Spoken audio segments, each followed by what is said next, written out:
G'day! Here we have 2017 Holden Motorsport Edition.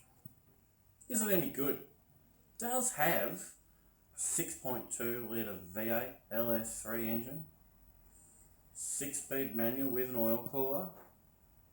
It has Brembo brakes, magnetic ride control. Jury's not out on that one. Heads-up display, self-parking, which is a bit, ooh. Is it any good? Well, all down to the user, isn't it? She does have some nice things. It's got a little spoiler. You can option a bigger one. It has custom decals that actually wrap all the way around, even on the bonnet. It has some frilly little bonnet vents as well, just for a little bit different.